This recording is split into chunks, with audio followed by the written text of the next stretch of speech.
제2강 구약시대의 성령과 하셨던 일, 구약시대에도 성령이 계셔서 역사하셨는가, 이 부분입니다. 구약시대에도 성령이 계셔서 역사하셨습니다. 시편 51편 11절, 출애굽기 35장 31절, 신명기 34장 9절, 사무엘상 19장 20절, 사무엘상 16장 13절, 다니엘서 4장 9절을 여러분 참고하시기 바랍니다. 구약시대에도 성령이 계셔서 역사했지만 그 역사는 특별하였고 좀 약했습니다. 왜냐하면 구약시대에는 성령이 단독적으로 역사를 하지 않고 하나님께서 인간을 구원하시고 어떤 일을 하기 위해서 계획을 하셨으면 성령께서 그 계획을 성취시키고 그 성령께서 그 일을 열매맺고 보존시키기 위한 사역을 하시는 거잖아요. 근데 구약시대에는 성령이 단독적으로 그걸 하시지 않고 율법을 가지고 역사했기 때문에 좀 약했죠. 율법을 가지고 역사했기 때문에. 왜냐하면 구약시대에는 예수 그리스도께서도 하나의 상징적으로 표상으로 나타났기 때문에. 그래서 구약시대에도 성령이 하나님 백성들과 함께 하신 것은 맞습니다. 다만 신약 백성들처럼 성령이 그들 마음속으로 들어오셔서 임재하시지는 못했습니다.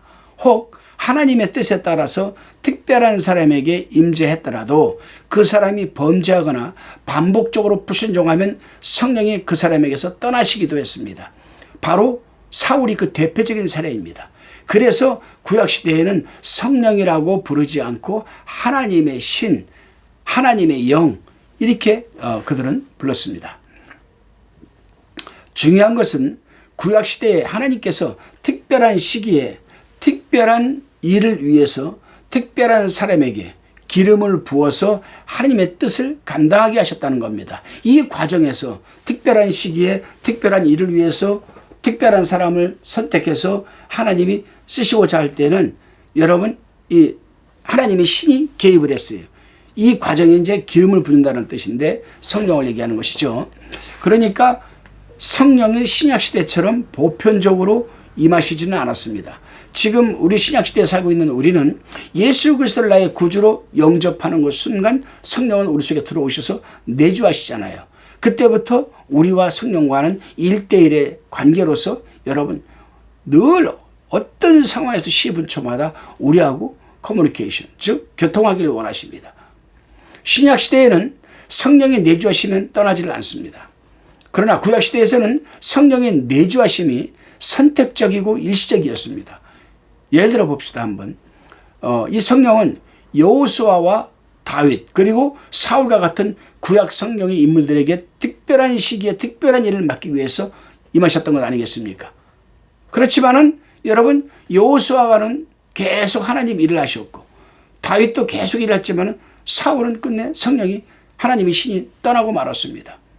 죽고 말았죠, 여러분.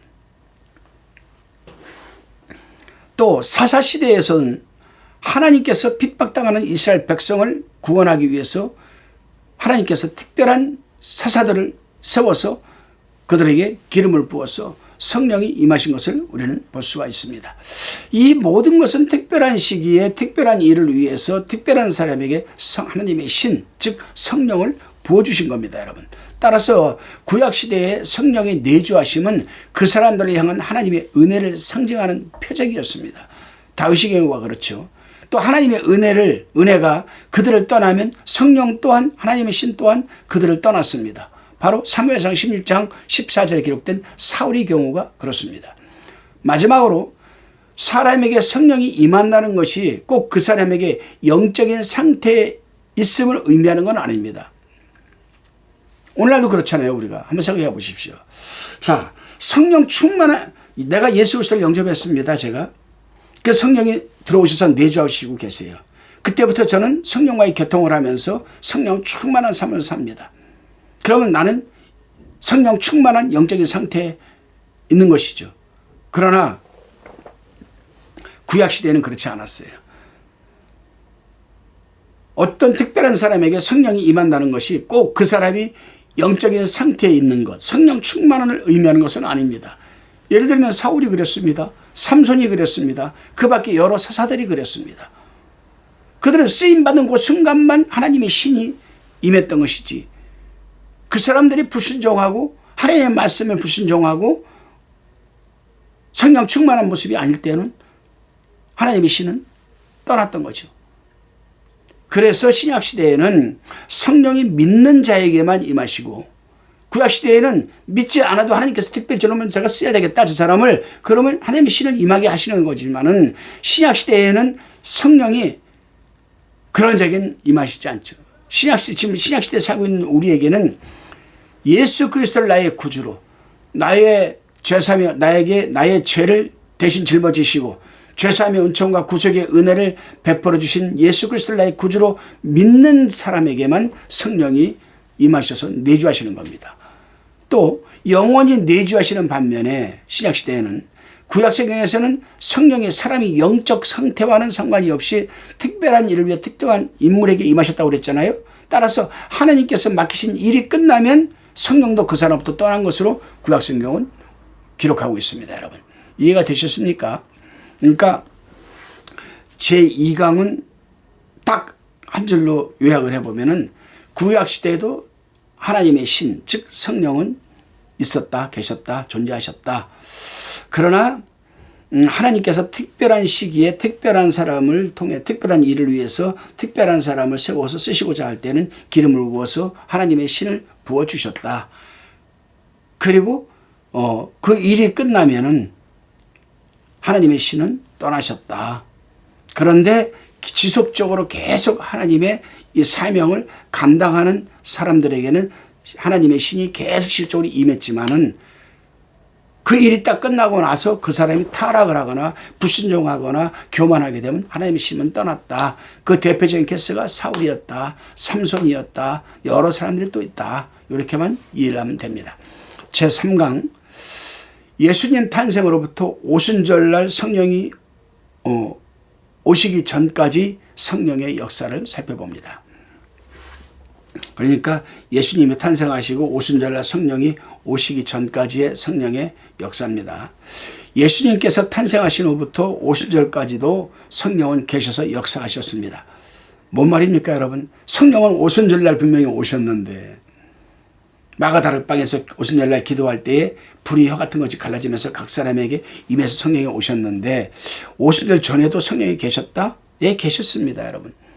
좀 이따 자세히 설명을 하겠지만은, 바로 여러분, 예수님께서 말씀하신 것을 기억해야 돼요. 내가 또 다른 보혜사를 너희에게 보내주겠다. 또 다른 보혜사. 그러니까 오순절날 성령이 보편적으로 임하기 전까지는 예수 그리스도께서 여러분 보혜사가 되신 거예요. 보혜사가. 이때에도 성령은 보편적으로 임하시지 않았습니다. 특별한 시기에 특별한 일을 위해서 특별한 사람에게 성령이 임해서 하나님의 일을 감당하게 하셨던 것이죠, 여러분. 예를 들어 봅시다. 마리아가 예수님을 성령으로 잉태하였습니다. 마태복음 1장 18절에 기록되어 있죠. 엘리사벳이 성령의 충만함을 입었습니다. 누가복음 1장 4절에 기록되어 있습니다. 사가랴가 성령의 충만함을 입어서 예언하였습니다. 누가복음 1장 67절에 있습니다. 요한은 모태로부터 성령의 충만함을 입었습니다. 누가복음 1장 15절입니다. 자, 이 사람들이 오순절날 성령이 오기 전에 다 성령의 충만함을 입었던 사람들이에요. 그렇죠, 여러분? 단지 구약시대와 다른 점이 있다면, 오순절 전에 역사한 성령은 예수님이 당신께서 친히 나타내시고 전하여 주시고 능력을 주시고 복음을 가지고 역사였으므로 성령이 구약시대보다는 강하게 역사했다는 사실입니다. 구약시대에는 성령이 하나님의 신이 부어졌어도 율법을 가지고 역사했기 때문에, 율법은 신약시대 앞으로 오실 예수 그리스도에 대한 예표, 그림자에 불과하기 때문에 사실은 약했죠, 성령의 역사가. 그러나 신약시대에 와서는 여러분 성령이 구약시대보다는 강하게 역사하였습니다. 왜냐? 실제신 예수 그리스도가 이 땅에 퍼스트 인카네이션, 초림하여서 오셨기 때문입니다.